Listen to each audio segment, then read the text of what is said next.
Wisata sejarah Surabaya Urban Trek, Subtrek, berkunjung ke instalasi pertama yang dibangun pada zaman Belanda tahun 1922, IPA Mengagel. Selain mengunjungi IPA Mengagel, mereka juga mengunjungi pintu air Jagir yang dulu disebut Banjir Sluis. Pintu air ini adalah sarana yang dipakai untuk mengatasi dan mengontrol banjir yang terjadi di Surabaya.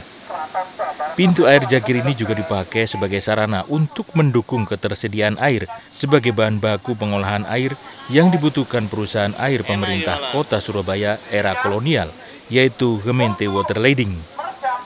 Selain mengunjungi heritage yang terkait air, wisata sejarah kali ini juga meneropong masa lalu lingkungan IPA Mengagel dan stasiun kereta api Wonokromo di masa kemerdekaan.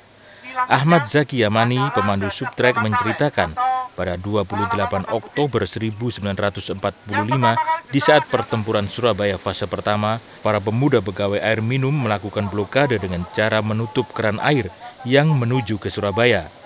Dampaknya sangat besar. Aliran air minum mati total, sehingga tentara Inggris tidak mendapatkan aliran air. Hal ini melemahkan fisik dan mental tentara Inggris. Aksi pemuda air ini memperkuat posisi arek-arek Surabaya dalam Perang Surabaya tahun 1945. Baik, untuk Subtrek kali ini adalah dengan tema Wonokromo Heritage. Kenapa kita memilih Wonokromo? Karena salah satunya wilayah di Surabaya ini yang punya sejarah luar biasa adalah wilayah Wonokromo. Mulai zaman kekunoan sampai dengan masa revolusi, sampai dengan modern, sisa-sisa peninggalan dari Wonokromo itu masih ada. Nah, salah satunya saat ini kita berada di instalasi pengolahan air minum Ngagel yang sudah dibangun mulai tahun 1903 dan hingga saat ini masih difungsikan dan melayani air seluruh warga yang ada di Surabaya. Jajaran direksi dan staf PDAM Surya Sembada menyambut hangat kedatangan 50 orang yang mengikuti jelajah sejarah ini. Mereka gembira bisa bekerja sama dengan komunitas sejarah Begandring Surabaya dalam upaya menggali sejarah perusahaan air minum yang diawali oleh Belanda dengan nama Gemeente Waterleiding pada awal abad 20.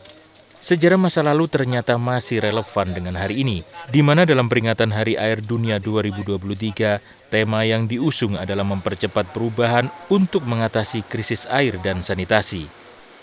Kesan-kesannya saya sangat senang sekali karena ternyata saya bisa masuk ke instalasi air minum yang selama ini kita pikir mungkin proses pembuatan air itu sederhana sekali, tapi ternyata prosesnya panjang.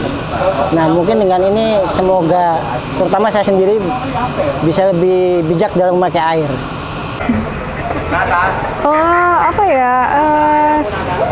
Senang aja sih ya nambah pengalaman ya.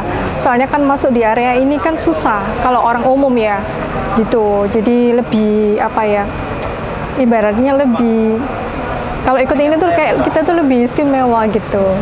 Lebih ini ya, kita lebih tahu aja sih sejarahnya PDAM itu gimana. Soalnya sebelumnya kan aku juga sudah pernah belusuan ke Waterleiding yang di Taman Sepanjang ya. Cuma kan awalnya itu kan saya nggak tahu. Jadi dari ikut ini jadi tahu gitu.